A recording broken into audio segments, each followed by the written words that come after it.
हर हर महादेव। दोस्तों, आज की हमारी कहानी है संतुष्टि। एक पौराणिक कथा है कि किस प्रकार एक सेठ को संतुष्टि होती है।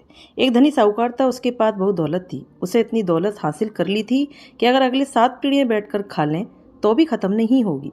हालांकि अमीर आदमी तभी भी खुश नहीं था। उसके मन में कुछ ऐसा था कि वह रात भर सो नहीं पाता था। इसीलिए वह सच्चे सुख से वंचित रह गया। उसने सबसे पूछा कि वह ऐसा क्या कर सकता है जिससे कि इस शर्मिंदगी से छुटकारा पा सके और सुख शांति से रह सके। किसी ने उससे कहा कि संतों की शरण में जाओ तो संत आपको इससे बचाएंगे। धनी संतों की तलाश में गया।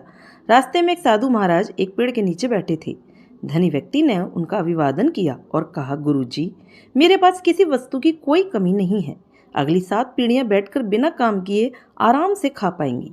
फिर भी मैं खुश नहीं हूँ क्योंकि एक व्याकुल तो मुझे सोने नहीं देती। साधु महाराज ने कहा, पहले बता कि आपत्ति क्या है, फिर उससे कैसे छुटकारा पाया जाए वह तुझे बताता हूँ। अमीर आदमी ने कहा, यदि महाराज ऐसा कहते हैं तो मुझे कोई आपत्ति नहीं है, लेकिन एक परेशानी है। और परेशानी ये है कि मेरी 8वीं पीढ़ी का क्या होगा, क्योंकि ये धन 7 पीढ़ियों के लिए पर्याप्त है जो मैंने अर्जित किया है। सिर्फ चिंता 8वीं पीढ़ी की है। साधु महाराज मुस्कुराए और बोले, चिंता मत करो, मैं तुम्हें इस परेशानी से बचा लूंगा।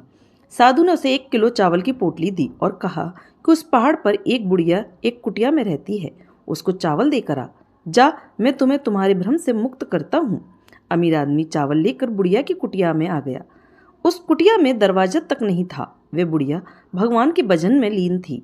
वह अभिभूत थी। अमीर आदमी के पैरों की आहट से बूढ़ी माँ की ध्यान टूट गई। उसने ऊपर देखा और कहा कि बेटा, आप यहाँ क्यों आए हो? उसने कहा, माँ जी, मैं तुम्हें चावल देने आया हूँ। यह चावल ले लो, फिर मैं आ जाऊँगा।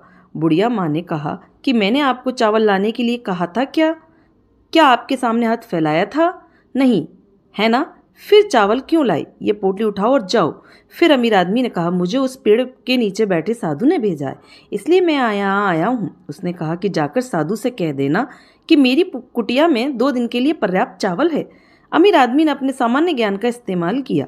उसने कहा कि माँ जी, आपको तीसरे दिन के लिए चावल काम आएंगे। उसने कहा कि आप और वह साधु मेरे तीसरे दिन की चिंता मत करो। बूढ़ी बोली, उस साधु से कहना कि मेरे तीसरे दिन के चावल का संबंध उसी से है जिस पर मैं इस एकांत स्थान में अपना सारा बोझ लेकर जप करने बैठी हूँ। ये सुनकर अमीर आदमी पोटली लेकर वापस आ गया। साधु के सामने पोटली रखकर चला गया। साधु ने उसे पुकारा, अरे ओ सज्जन, तुम समस्या लेकर आए हो ना? मैं तुम्हें इससे बाहर निकालने जा रहा हूँ। अमीर आदमी से झुका कर कहा, महाराज, मुझे जवाब मिल गया। वह बुढ़िया तीसरे दिन के चावल नहीं है तब भी खुश है, और मेरे पास सब कुछ है तब भी मैं दुखी हूँ। जिसके पास कुछ भी नहीं है वह अगर अपने भविष्य का विचार नहीं करती और भरोसा करती है कि भगवान कुछ बुरा नहीं होने देंगे, तो फिर मैं, जिसे भगवान ने इतना कुछ दिया है, मुझे इस फालतू की चिंता में नहीं पड़ना चाहिए। यह मुझे समझ में आ गया है। दोस्तों, छोटी सी एक ज्ञानवर्धक कहानी हमें समझाती है कि हमारे पास जो है उसका आनंद लेना चाहिए, उसमें खुशी ढूंढनी चाहिए। जो नहीं है उसके बारे में फालतू की टेंशन लेके हमें अपना सुख और चैन नहीं खोना चाहिए। कहानी अच्छी लाइक करें, सब्सक्राइब करें।